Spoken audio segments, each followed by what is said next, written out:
Bonjour et bienvenue au premier de deux vidéos sur la façon de perdre du poids de façon facile et sécuritaire.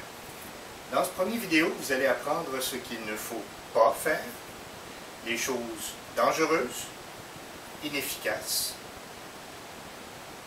Bon visionnement.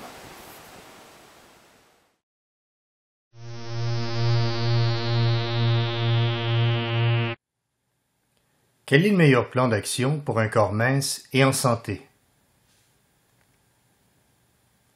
L'industrie de la perte de poids va proposer des méthodes qui sont aussi inefficaces que lucratives. Pour elle, la diète, la médication et la chirurgie. En fait, seul le portefeuille perd du poids, à plus long terme, dans la plupart des cas. Les diètes sont en général extrêmement restreintes en calories ou sont déséquilibrées. Elles ne peuvent pas être suivies à long terme. Et même l'approche prônée par les diététistes implique une restriction calorique significative et ne produit que des résultats assez mitigés. Les conseils médicaux habituels de manger moins et de faire plus d'exercice ne fonctionnent pas, parce que les gens ont faim, surtout s'ils consomment des glucides. L'industrie du médicament, devant l'inefficacité de la plupart des régimes, a donc flairé la bonne affaire et présente l'Orlistat comme la solution à une perte de poids, présentée toujours comme facile. D'une part, il est faux de prétendre que la médication soit nécessaire et d'autre part, on peut se demander si l'Orlistat fonctionne vraiment. Si on se fie à l'industrie, absolument. Et d'après l'industrie, l'Orlistat permettrait de transformer quelqu'un d'obèse en top modèle de façon facile. De fait, l'industrie manipule très bien les gens et ne serait-ce que par leur inventivité à trouver des noms. Amzafast, Redustat, Fatless, Slender, Reducin, Slim More, OnSlim et bien d'autres.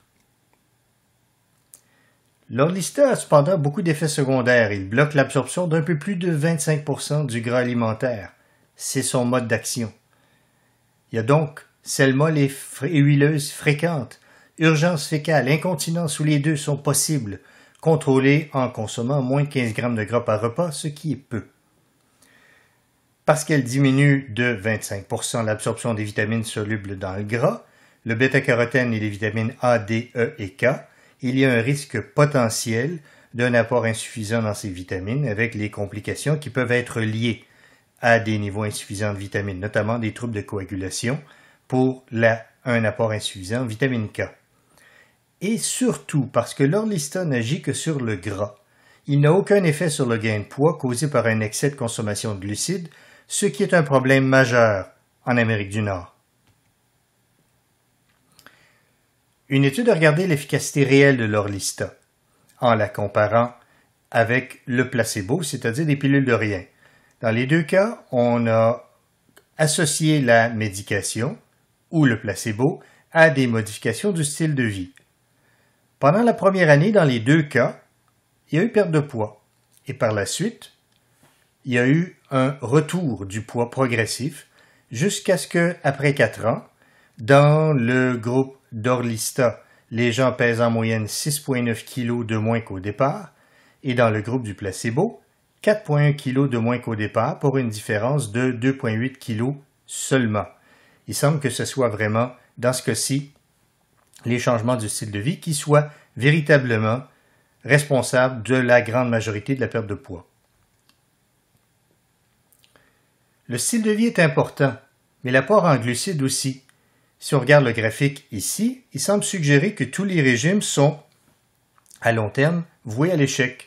Parce qu'après une baisse initiale, plus importante pour le régime bas en glucides, il y a soit stabilisation du poids ou retour progressif du poids. Mais est-ce que c'est vrai? Quand on analyse plus en profondeur, on se rend compte que dans le groupe bas en glucides, la recommandation initiale était de consommer moins de 20 grammes par jour, ce qui est peu. Mais les gens ont recommencé à consommer des glucides, beaucoup de glucides, et le poids a remonté quand leur apport en glucides a atteint 200 grammes par jour, ce qui n'est pas exactement un régime bas en glucides.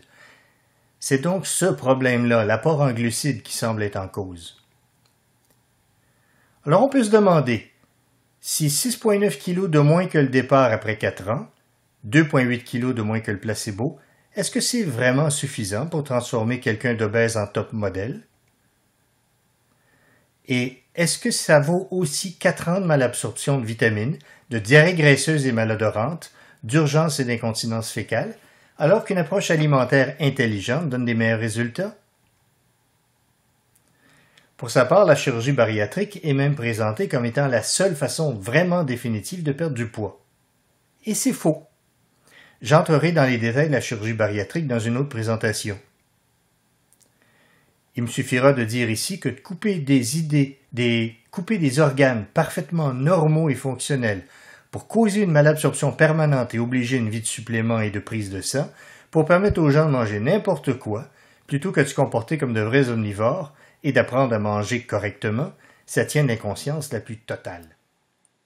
À suivre dans un prochain vidéo.